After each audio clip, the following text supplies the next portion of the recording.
All right, let's look at part C. This is a little bit more non-trivial problem. In the previous part, we were given exactly what the ln 1 minus x squared corresponds to, but in this problem, we're not given anything. I would just go in the direction of like taking the derivative of ln 1 plus x squared with the expectation of getting a fraction. Because if you look at f prime of x, it's 2x over 1 plus x squared. So if I know the power series expansion of 1 over 1 plus x squared, I'm done. Because I'm just going to multiply by 2x, and that would be the power series representation of the derivative of f. And if I integrate the derivative, I can go back to the f and get the power series representation. So for that purpose, why don't we look at the power series representation of this term here? Because this already follows the form a minus r, a over 1 minus r, right? That's equal to a r to the n, the geometric series, right? So I can rewrite this 1 over 1 minus minus x squared, right? So this becomes r, and a equals 1. So I can go ahead and rewrite this as like 2x series, let's see, a is 1, r is negative x squared to the power of n. Okay? And I can so like separate negative part of the parentheses from the others. So 2x negative 1 to the n, x to the 2n. And as you see that, I'm multiplying everything by 2x. So when you expand the power series, it's all x related, and then I'm multiplying that by x. Let's just do that. So I can immediately multiply everything term by term by x, okay? And so x to the 2n times x becomes x to the 2n plus 1. Okay, so this is the PowerPoint representation of the derivative of f, which is f prime. So if I want to get the PowerPoint representation of the original function I started with, I'm going to integrate this power series term by term in the next line. All right, so I just copied the description of f prime, the power series representation I came up with.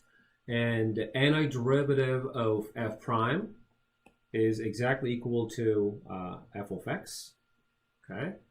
But obviously I'm going to have an integration constant coming along, and that's equal to, that's going to be added later on. I have to determine that as well, okay? But this is sort of like the relationship between f and f prime, and writing ln of x squared plus 1 in terms of the power series of f prime, okay? So here, let me just write that down. This is 2 integral the infinite series. Okay, I'm going to do like term by term integration. And I'm going to add a constant here. Okay. And that is 2 minus 1 to the power of n, by the way. Okay, minus 1 to the power of n, x to the 2n plus 2 divided by 2n plus 2. So this should be equal to ln x squared plus 1. Okay, ln x squared plus 1. Okay. And who is c here? Well, to find c, why don't you plug in x equals 0? Okay. If you plug in x equals 0, the left-hand side is ln 1, which is 0. And then this is still c. And then n starts from 0 here. If you expand this out and plug in all the values here, you will see that okay, x equals 0 takes you to c equals 0. Okay, check back and so like convince yourself that you have the same representation here. Okay, and one final shot that you can check by yourself. This is already a very long video anyway for this question. Is the convergency of the power series. Okay, so this is 2 negative 1 to the n divided by 2n plus 2 times x to the power of 2n plus 2. All right, we already know from here that x is supposed to be less than 1. So what you need to check is that this already carries forward here, so that I have -1, x, and 1 for the interval of convergency.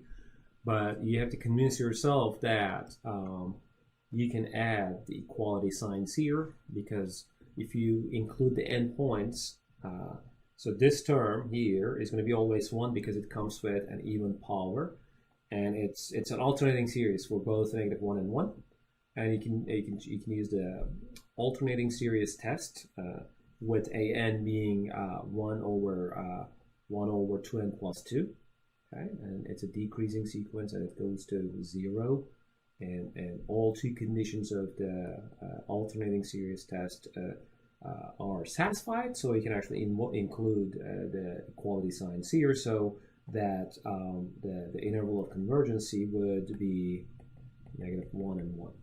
Okay, so going back to the original problem here, so you can actually add -1 and 1 here, so this would be the interval of convergence for ln 1 plus x squared.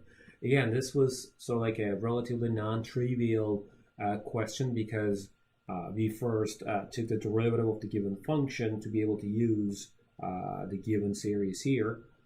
Okay.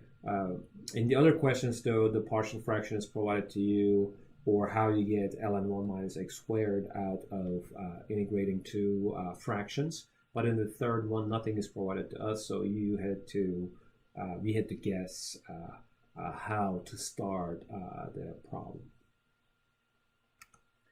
All right, this ends the video. Thanks for watching. I'll see you in another video.